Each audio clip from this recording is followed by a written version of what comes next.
तो कहानी के शुरुआत में हमें न्यूयॉर्क का पार्क दिखाया जाता है। सब लोग अपने आप में ही बिजी दिखाई दे रहे थे। उस पार्क में बेंच पर बैठी हुई दो लड़कियां दिखाई जाती हैं, जिनमें से एक लड़की नोटिस कर पाती है कि अचानक से एक तेज हवा का झोंका आया था और फिर उसने देखा कि पार्क में खड़े हुए सारे के सारे लोग स्टक हो गए हैं। वो जब अपनी दोस्त को बुलाने लगती है तो देखती है कि उसकी दोस्त भी कुछ अजीब सा रिएक्ट किए जा रही है और फिर वो उसके आंखों के सामने ही अपने ही हेयर पिन को निकालकर अपने गर्दन में स्टैब करते हुए अपने आप को इस तरह से मारती है जो रोंगटे खड़ा कर देने वाला था। इसी पार्क के साइड पर हमें एक कंस्ट्रक्शन साइट दिखाया गया। कंस्ट्रक्शन साइट वाले टॉप बिल्डिंग से एक आदमी गिर जाता है और वहीं पर उसकी बहुत ही दर्दनाक तरीके से मौत हो जाती है। सभी लोग सोचते हैं कि ये एक एक्सीडेंट होगा, लेकिन अगले ही पल जो उन्होंने देखा कि एक एक करके टॉप फ्लोर पर जितने भी लेबर काम किए जा रहे थे उन्होंने अपने आप को नीचे गिराना शुरू कर दिया था। यहाँ से सीन सीधा शिफ्ट होकर हमें एक स्कूल का सीन दिखाया जाता है, जहाँ पर हम एलियट नाम के एक टीचर को देख पाते हैं बच्चों के पास जब वो लेक्चर दिए जा रहा था कि तभी अचानक से उसे स्टाफ रूम में बुलाया जाता है, जहाँ से उसे शहर में होने वाले उन इंसिडेंट्स की खबर मिलती है जहाँ पर लोग अपने आप को ही मार रहे थे। पार्क के लोगों ने भी एक एक करके अपने आप को मार दिया था और पूरा सेंट्रल पार्क अब खून से भर चुका था। यहाँ पर प्रिंसिपल को लग रहा था कि ये दरअसल एक टेररिस्ट अटैक है और उन्हीं लोगों ने कोई किसी तरह का वायरस और केमिकल्स को हवा में छोड़ रखा है, जिसकी वजह से लोग मारे जा रहे हैं, क्योंकि उसकी वजह से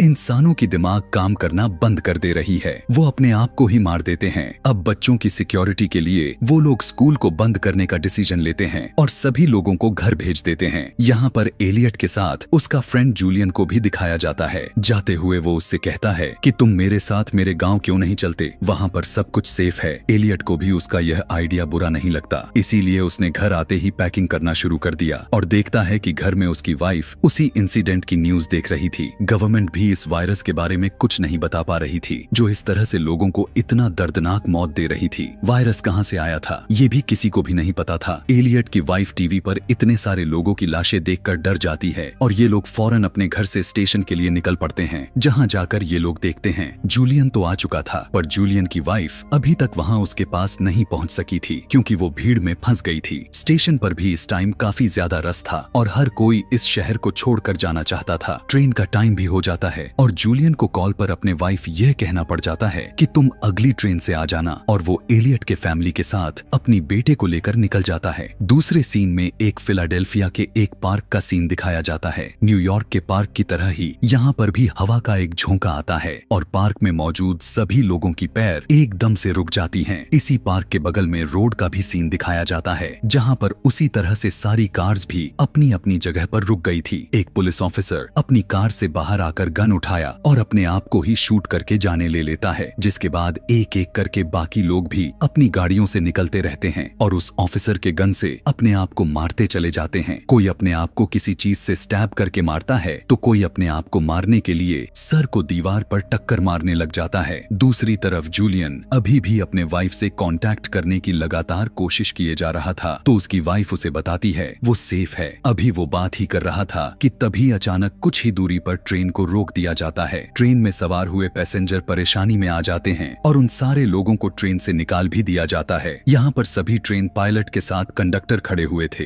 एलियट जाकर जब उनसे ट्रेन रुकने की वजह पूछता है तो वो बताते हैं कि सामने का सिग्नल्स अजीब तरीके से गायब हो गया है और इसीलिए अब कोई भी ट्रेन आगे नहीं जा सकती। वे सभी कंट्रोल सेंटर से भी अपना अपना कांटेक्ट खो बैठे थे। अब ये लोग इस टाइम जिस जगह पर रुके हुए थे सभी पैसेंजर्स वहाँ के एक होटल में चले जाते हैं। वहीं पर एक औरत एलियट को एक वीडियो दिखाती है एक जू की, जहाँ पर एक आदमी ने खुद अपने आप को जू में रह रहे शेरों के हवाले कर दिया था। यह वीडियो इतना ज्यादा क्रिपी था कि जिसने भी इस वीडियो को देखा उनके तो होश ही उड़ गए। वे सारे लोग अब परेशान हो गए। अब यहाँ पर टीवी चलता है। सभी लोगों का ध्यान टीवी की तरफ चला गया, जिस न्यूज में इसी वायरस के बारे में बताया जा रहा था। और खतरे की बात तो यह था कि इस टाइम यह सारे के सारे पैसेंजर जिस टाउन के अंदर थे उसी टाउन को वायरस का हब बताया जा रहा था। यह सुनने के बाद तो सभी लोग पैनिक होकर इधर उधर भागने लग जाते हैं। सभी इस शहर से निकलने की कोशिश में लग जाते हैं।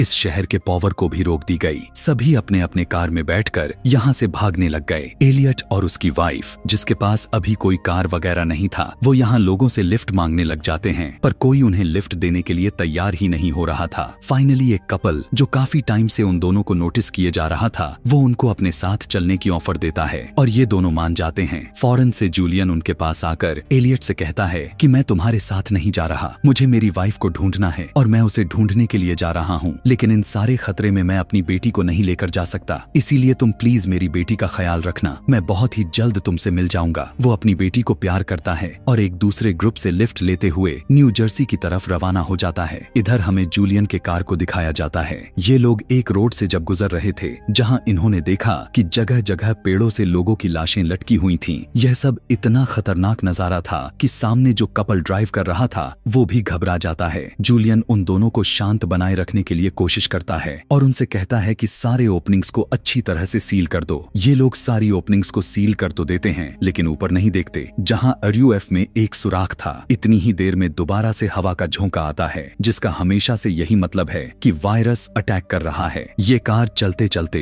एकदम से हल्की हो जाती है, फिर एकदम अचानक से स्पीड बढ़ते हुए एक पेड़ से टकरा जाती है, जिस एक्सीडेंट में वो कपल मारा जाता है और बच जाता है। बस जूलियन, जो अब उस कार से बाहर निकल आया था, लेकिन वो भी उस वायरस से नहीं बच पाया था। वो कार के टूटे हुए कांच से अपने वेंस को काट लेता है और मर जाता है। दूसरी तरफ अब हमें एलियट के कार को दिखाया जाता है। एलियट ने बाहर निकलकर देखा कि सामने लाशों के ढेर पड़े हुए थे, जिनके ऊपर से तो ये लोग गुजर कर नहीं जा सकते थे, इसीलिए ये लोग अपना रास्ता बदल लेते हैं और दूसरे रास्ते पर एकदम से सोल्जर की एक जीप रुककर इन्हें आगे जाने से मना करती है और बताती है कि आगे की बेस पूरी तरह से तबाह हो गई, सारे सोल्जर्स मारे जा चुके हैं सिवाय मेरे। इतने ही देर में यहाँ पर और भी कार्स आ जाते हैं और सोल्जर्स सभी कार्स को रोककर आगे जाने से मना करता है। ना चाहते हुए भी इन लोगों को इसी टाउन में रहना पड़ रहा था और यहाँ पर रहने वाले एक आदमी के कहने के मुताबिक ये लोग इस टाउन में मौजूद घरों में रहने का डिसाइड करते हैं। काफी सारे लोगों की एक टीम बन चुकी थी, जिसे लीड कर रहा था वो सोल्जर दिखाया जाता है। कुछ लोग आगे की तरफ चल रहे थे और कुछ पीछे की तरफ। आगे वाला ग्रुप एलियट का था, जिसे वो अभी आगे की तरफ निकलते हैं तो पीछे हवा का एक झोंका गुजरता है। सब लोग दोबारा से रुक जाते हैं और वो सोल्जर सैल्यूट मारते हुए अपने आप को गन से शूट कर देता है। एक एक करके सभी लोग उसके गन का इस्तेमाल करते हुए अपने आप को मार देते हैं। एलियट और उसके ग्रुप के लोग, सभी लोग जब पीछे देखते हैं तो दंग रह जाते हैं कि उनके साथ के सभी लोग मारे गए थे।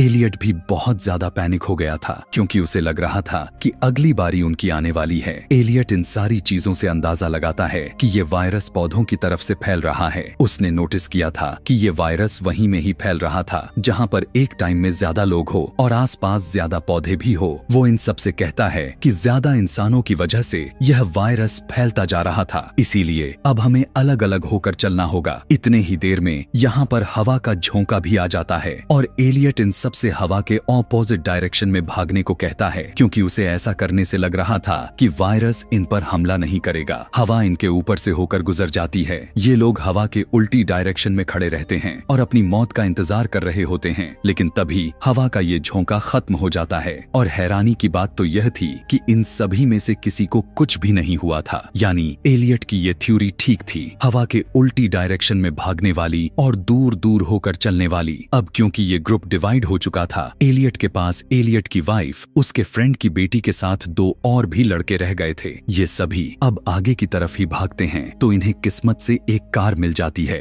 जिसके अंदर एक मैप था। ये लोग उस मैप को देखते हुए अंदाजा लगाने की कोशिश करते हैं कि वो लोग इस टाइम कहां पर हैं कि तभी इन्हें पास में ही एक बहुत ही बड़ा मेंशन दिख जाता है, जो फौरन से ये लोग चले जाते हैं। यहाँ जाकर ये नोटिस करते हैं कि यहाँ पर हर चीज प्योर थी, क्योंकि इस घर के आसपास बहुत सी फील्ड्स थीं और इस घर में तैयार होने वाली हर चीज पौधों से हासिल की जा रही थी। यहाँ पर खुशी की बात तो बिल्कुल भी नहीं थी, बल्कि अब तो खतरे की बात बन चुकी थी, क्योंकि एलियट के मुताबिक वायरस पौधों से फैल रहा था। वो देखता है कि ये घर चारों तरफ से पौधों से ही ढका हुआ है, इसीलिए अब यहाँ पर रहना बिल्कुल भी सेफ नहीं। ये लोग जल्दी से कुछ खाते पीते हैं और यहाँ से निकल जाते हैं।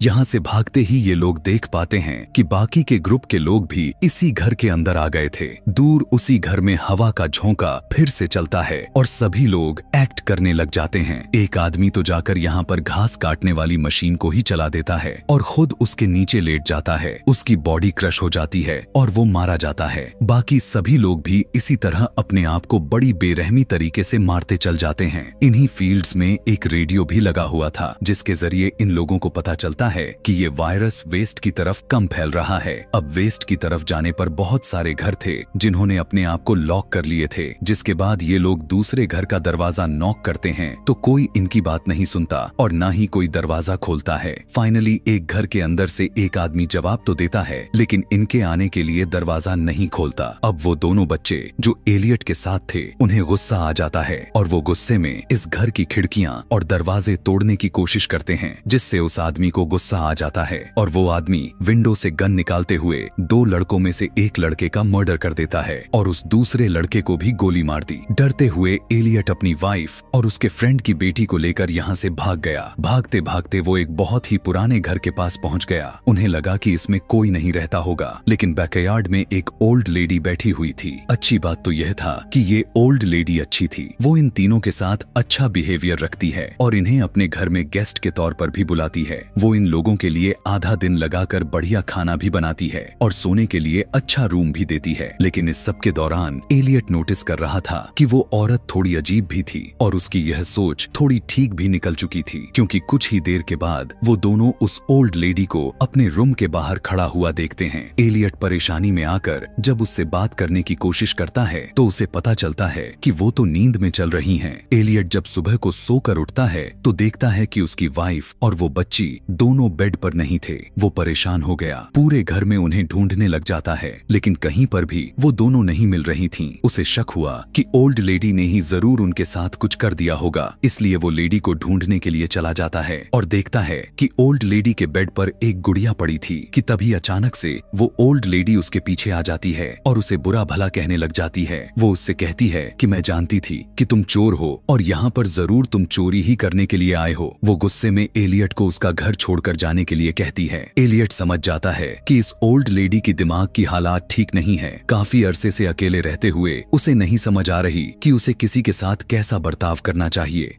दोबारा से हवा चलने लग गई थी और वो ओल्ड लेडी पीछे की तरफ जाने लग गई थी। इसका मतलब साफ थी कि वायरस ने उनके ऊपर हमला कर दिया था। यह देखते ही वो फौरन से घर के अंदर आ जाता है और जोर से अपनी वाइफ को आवाज लगाकर कहने लग जाता है, जहां पर भी हो छुप जाओ और वहीं पर छुप कर ही रहना। यह कहते हुए वो घर के सारे खिड़कियां दरवाजे को सील करने लग जाता है और तभी वो देखता है कि वो ओल्ड लेडी अब विंडो के बाहर से अंदर की तरफ झांक रही थी। उसके नाक से खून निकल रहा था और वो अजीब तरीके से विंडो के साथ अपना सर से टक्कर मारते हुए विंडो भी तोड़ देती है और खुद भी अपनी जान दे देती है। विंडो के टूटने की वजह से हवा तेजी से उस घर के अंदर आने लगी थी, इसीलिए एलियट दूसरे रूम में चला गया। यहाँ पर आकर उसने महसूस किया कि कुछ लोगों की आवाजें आ रही थीं। उसकी वाइफ और वो बच्ची पास के ही एक स्टोर रूम में खेल रहे थे। इस वक्त एलियट काफी परेशान दिखाई दे रहा था तो उसकी वाइफ उससे पूछती है कि क्या हुआ है। एलियट बताता है कि अब वो वायरस और भी काफी ज्यादा खतरनाक हो गया है।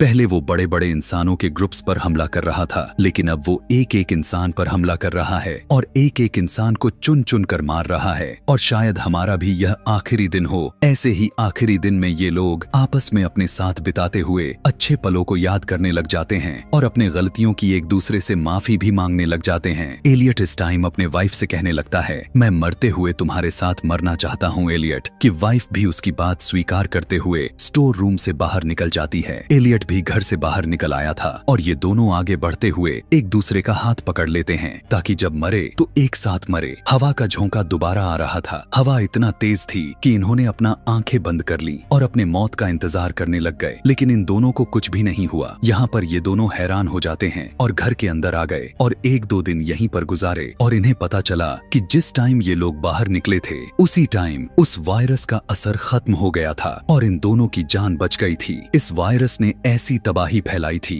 कि कोई उसके बारे में एक्सप्लेन भी नहीं कर सकता था और ना ही वो वायरस कहां से आया था और कैसे पैदा हुआ था, यह कोई नहीं जान पाया था। खैर, इसी तरह से 3 महीने का वक्त गुजर जाता है। हमें न्यूयॉर्क और फिलाडेल्फिया दिखाया जाता है जहां से वो वायरस फैलना शुरू हुआ था। यहाँ पर भी अब सब कुछ नॉर्मल हो चुका था और लोग अपनी रूटीन में वापस आ गए थे। एलियट और उसकी वाइफ भी अपने घर वापस आ गए थे और जूलियन की बेटी को उन्होंने एडॉप्ट कर लिया था। अब हमें टीवी पर यह दिखाया जाता है कि जब एक साइंटिस्ट ने पॉडकास्ट में इस वायरस के फैलने के बारे में सवाल करता है तो साइंटिस्ट कहते हैं कि अक्सर दुनिया में होने वाली कुछ चीजों के रीजन नहीं होते, यह बस नेचर की तरफ से हमें एक वार्निंग थी सब कुछ बिगड़ती हुई चीजों को ठीक करने की, क्योंकि इंसानों की वजह से ये नेचर तबाह हो रही है। इसी पॉडकास्ट को देखते हुए एलियट की वाइफ ने अपना प्रेगनेंसी टेस्ट भी किया हुआ था और वो बहुत ही ज्यादा खुश और एक्साइटेड थी कि काफी सालों बाद उन्हें बेबी की खुशी प्राप्त होने वाले थे। दूसरे सीन में हमें दोबारा उसी पार्क का सीन दिखाया जाता है जहां से वो वायरस फैलना शुरू हुआ था। वहां पर हम जोरदार किसी की चीख सुनते हैं कि तभी लड़का पीछे मुड़कर देखता है। पहले तो सब कुछ नॉर्मल लगता है, लेकिन फिर यहाँ पर हवा का तेज झोंका आ जाता है। उसका दोस्त भी अजीबो गरीब बातें करने लग जाता है। सभी लोग उसी तरह से स्टक हो चुके थे और सारे लोग एक एक करके मरने लग जाते हैं। पता चलता है कि जो वायरस 3 महीने पहले आया था वो अब दूसरा रुख मोड़ लिया है और अब ये कितनी तबाही फैलाएगा कोई नहीं जानता था। और बस इसी को दिखाते हुए ये कहानी यहीं पर खत्म हो जाती है। ऐसे ही और भी मूवी एक्सप्लेनेशन वीडियोस देखने के लिए कमेंट में नेक्स्ट लिखना ना भूलें। Thanks for watching.